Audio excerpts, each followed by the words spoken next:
Hello everyone. Today I'm going to talk about why it's paramount to add risk to the vocabulary of network changes in data centers and how Janus, a tool that we built, help operators assess the risk of network changes at large scale. This is a joint work with my colleagues at Yale, Harvard, and Google. Changes are constantly happening in data centers to ensure availability, performance, and reliability. We apply changes to data centers to issue repairs, for example, to fix a buggy firmware, or to add new features, for example, to increase the link capacity. Without changes, we are susceptible to network ossification because we are not upgrading our networks, and a slow death because we can't keep up with the repairs. We change network devices to add features so that new applications enjoy better performance, and we can keep up with exponential growth in data center traffic. For example, to keep up with the traffic growth, we, as operators, want to move to a lossless fabric across our entire fleet. We typically break down such a large-scale transition into multiple changes. At any point, we will focus on a handful of clusters in our fleet so we can monitor, test, debug, and fix any issues that may arise. Even within a cluster, we roll out the changes in multiple phases. We may first upgrade the control plane software, then upgrade the switch firmware, then possibly change any hardware that may not have the required functionality, for example, the line cards. But the important bit is that you have a deadline for this. Your users are waiting for your new features. Furthermore, there are also other changes in the pipeline, such as bug fixes, security patches, and upgrades from other teams. Google reported that on a typical week, there are 58 such changes. But applying such changes in a short deadline is not easy because changes are risky. Say that in the previous example, one of the steps requires us to upgrade the ASIC of our switches. During ASIC upgrade, the switch cannot process the traffic. So we first need to drain the traffic from the average switch that requires the ASIC to be upgraded. After we have completely drained the switch A, we can start the upgrade process. This can take a few minutes in case of ASIC upgrades to tens of minutes for switch replacements. During the time that we are upgrading the ASIC, we have a reduced network capacity. This means that we have less capacity headroom to deal with random failures that may happen in the data center all the time. In this topology, if switch B fails, switch 1, switch 2, all the way till switch N cannot communicate with each other anymore. Even when we don't need to fully drain the traffic, there is always the risk of upgrades failing or new bugs emerging. So it's never wise to upgrade the whole data center, even when you don't have to drain. There is always the hidden risk that you need to account for. So how does change deployments look like in data centers today? Operators typically follow rules of thumb. They gather such rules based on the experience built on top of many deployments. Microsoft, for example, reserves a fourth of the capacity for changes. Similarly, Google sets an upper bound for capacity reduction of their fabric, depending on their data center settings. We can see that there is no estimation or control of risks. As a result, operators have to either slow down the upgrades, which results in a long backlog of operations, or they have to accept that they will inevitably impact customers, but still they don't have a method to quantify the risk. And when the customers are impacted, it costs operators money and reputation. The money is often measured through SLAs given to the end users. For example, AWS give the following refund table to their EC2 users.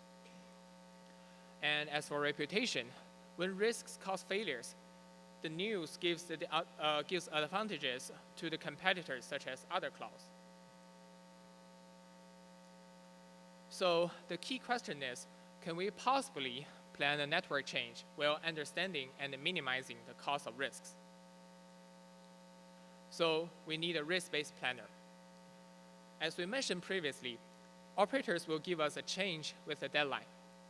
And our objective is to find a plan with minimum cost.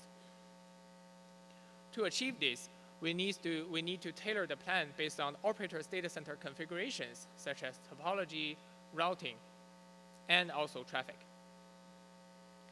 We also need to care about the risks that operators care about. They can measure risks based on their past experiences. For example, the frequency of concurrent failures may depend on the vendors of the switch or the type of software that is running on the switch. Or the traffic model may depend on the type of applications that are running on the data center. Finally, we need operators to tell us how to translate the impact of risks on customer to costs.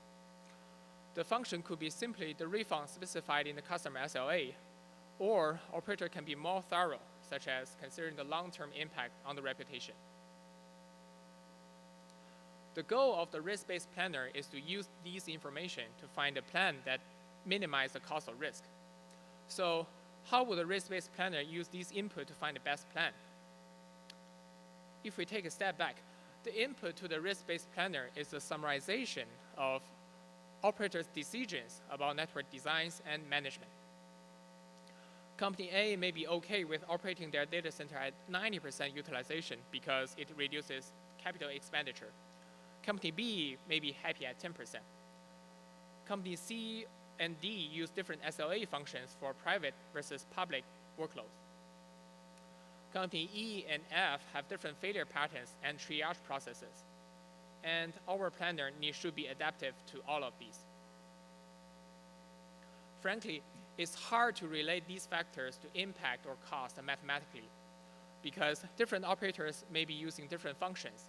And even if you succeed in encoding these factors, operators are constantly evolving and adjusting their data center, and any mathematical formulation may be obsolete quickly.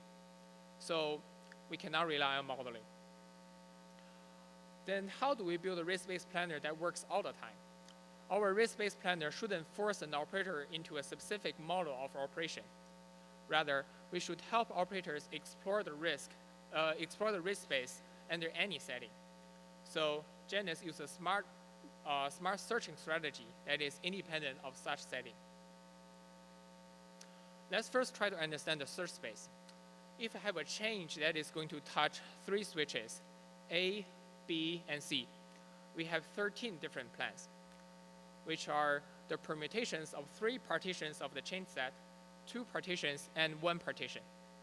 Because of the previous mentioned settings may change at any time, different order of operation may have different risks. Basically, our search space is the number of ordered partitions of the change set. And in here, we call each partition a subplan.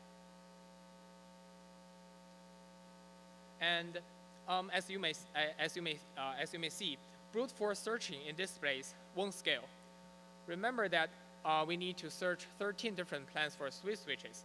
For 55 switches, the number is greater than total number of atoms in our universe. And a data center can have thousands of switches, and operator can change them weekly. So we are basically searching a super exponential space. So how can we search the space effectively? There are 2 key properties that helps us. First, operators build their data center to be highly symmetric. What I mean by symmetric is that often the network topology is built by replicating a structure many times. Here are there are 3 colored groups in this figure, and they are replicated to each other. Further, all the routing and traffic splitting code is built on top of this replicated structure in a symmetric manner. Such symmetry eases the burden of management on the operator. The second thing that helps us search in the space is that operators build data center to be highly redundant. There are many path choices between any pair of servers. For example, there are 6 paths between the hosts in T1s and T2s in this small network. I will discuss how these 2 properties help us reduce the search space tremendously. We use symmetry to find out subplans that have equal cost. That is, they have equal impact on traffic under all traffic settings. Say that we have a traffic from T1s to T2s, and our change touches switches C1 and C3. The question that symmetry helps us answer is whether knowing the impact of a subset of a plan, say C1, tells us anything about another subplan, say C3. In this paper, we prove that two different subplans have equal cost under all traffic settings when they have three properties: equivalent traffic matrices, equivalent topology, and equivalent routing. Let's talk about equivalent traffic matrices. Here are the two topologies after removing C1 on the left and C3 on the right. Two topologies have equivalent traffic matrices if for every traffic pair on the left, there exists another one with the same exact volume on the right. So in this case, which is trivial, we can see that on the left, T1 is sending traffic to T2, and on the right, T1 is sending traffic to T2. The second property is for the two network graphs to have equivalent topologies. This property requires that two topologies to be basically isomorphic, which is true in our example. For example, consider two aggregate switches A1 and A4 on the left that connect to C2. We can see the same pair of switches on the right, but under a different name, which is A2 and A5, which are connected to C4. We can find another two aggregate switches that connect to two core switches on the left. And we can also find similar nodes on the right. As for equivalent routing, we need to compare how switches forward the traffic. In this network, switches are running ECMP, which splits the traffic equally to their next hop. So on the left, we have A1 sends 100% of its traffic to the core switch, and A2 splits the traffic equally to C3 and C4. We can easily see on the right side it's the same. So since the two subplans C1 and C3 satisfy the three properties, no matter what the input traffic matrix is, the traffic volume distribution is exactly the same, and thus they too have the same cost. And also because they are equivalent, we only need to estimate cost once. Then the next question is how to find equivalent subplans. A naive approach is to enumerate all the subplans and do a pairwise check. But this is too costly. Instead, we use a technique called network automorphism. In short, using network automorphism, we can find a renaming function that preserved three properties to the original network. Then for each subplan A, we can apply the renaming function to the subplan and find an equivalent subplan FA. Here is an example of the renaming function. The renaming function F swaps the red switches and green switches. Note that the renaming function only renames the switch, but kept the connectivity and routing the same. So given the renaming function, the subplan C1 is equivalent to subplan FC1, which is subplan C3. In such a way, we don't have to do the pairwise check anymore. Given the equivalent subplans, we can link the plans with the same cost in the search space, such as the two purple plans in the top, and only compute the cost once. Note that because of the high degree of symmetry in this topology, there are usually many different renaming functions available. So here is another renaming function F2 that connects these two plans. Interestingly, we proved that renaming function F1, F2 also satisfy this property, and thus we can find even more equivalent subplans. The second property of the data center is there are many path choices between any two endhosts. For example, one data center can have 10 aggregate switches and 60 core switches, which means there are 600 non-overlapping paths between two servers. Due to this diversity, many subplans have similar cost. For example, if we have 60 core switches, taking down 5 or 6 of them will have similar cost. This allows us to discretize the planning space and only check the plans that are distinct enough. For example, in here, we can just consider taking down 0, 4, 8, until 60 switches. This technique allows Janus to further shrink the search space and thus able to exhaustively search a small space in real time. Janus also solves other challenges, such as accelerating the calculation process, dealing with failures, rollback plans, and delayed changes. So here we show how Janus planned the network changes in real time and achieved both adaptivity and scalability. We evaluated Janus under Jupyter-like data center topology with hundreds of switches and thousands of servers. We generate traffic from Google Borg tenant arrival time and Facebook traces. We'll compare our result against MRC, which is a generalized planner of the state-of-the-art that operator uses. The goal of MRC is to maximize the renaming capacity during the execution of the plan so that we have the most headrooms for handling traffic variations and failures. For example, in the topology on the right, if we want to upgrade all the color switches in 4 steps, MRC is going to upgrade each color in 1 step. And here we show how Janus, how well Janus does the planning under different traffic. The x-axis is the maximum link utilization, basically how high the data center traffic is. The y-axis is the cost of deploying the change, and the lower the better. The results are taken from 50 runs during different time of a day. We show the average cost and also the standard deviation. We can see from the graph, Janus reduced the cost to 33 to 71% compared to MRC across all runs. We also found that at low MLU, Janus has lower variance than the MRC. This is because under low traffic volume, Janus can always find a plan with low costs, while MRC is not aware of traffic dynamics and thus sometimes fail to find a good plan with traffic variations. We also evaluated the adaptivity of Janus under other network factors. We tested Janus under different cost functions, deadlines, topology size, failure patterns. Janus can even generate rollback plans online when a change is buggy. As for scalability, we range a topology size from hundreds of switches to thousands of switches. Even on the largest topology setting, Janus is able to find the best plan in 10 seconds.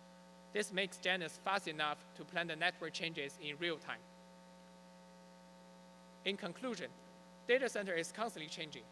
Fast network changes are critical for enabling quick evolution of data center. In order to plan such changes, a planner should be adaptive to all kinds of network factors and scalable enough to search the universe. We built Janus, which leverages the high degree of symmetry and many path choices in the large-scale data center to plan network changes in real time. We think this is the first step towards building fast evolving data centers. Thank you, and I'm happy to take any questions.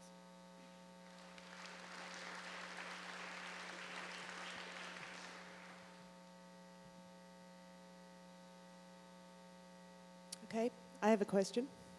So for the equivalence, you're basically relying on recent history of traffic to indicate what it's going to be like sort of in the timescales that you're generating this plan, Yes. in the next 10 seconds or so? Yes. So can you say something about how you're monitoring that traffic, at what resolution and how predictable is traffic in a data center for this purpose? Oh, I see. So usually the traffic is already collected by the monitoring tools deployed in the data center. And in here, as we showed previously, we are monitoring the traffic above the top of rack switch. And so that means we are collecting the monitoring data on the switches in the data center. So, and also I think the second question is how predictable the traffic is and how that affects our system. So our system can adapt to all kinds of traffic, predictability of traffic, which we have an evaluation figure showed in the paper. So we do rely on the predictability, but if the predictability is low, our planner is going to fall back to the state of the art, which is MRC. Yeah. Hi there, Stuart Grant, University of California, San Diego. It seems like your technique relies a lot on the network being symmetric. Have you tried to evaluate your techniques on other networks, such as expander graphs, that are not symmetric? So for the topology that are not that symmetric, actually there is, so we can try to use some approximation methods to such as these two pods have similar functions, so that then we can build some symmetry on top of it. But if the topology is like, how should I put it? If topology is super not symmetric, then this first method, subplane equivalence, won't work. But we can still use the second method, which is leveraging the redundancy to further shrink the plane. Thank you. Thank you very much.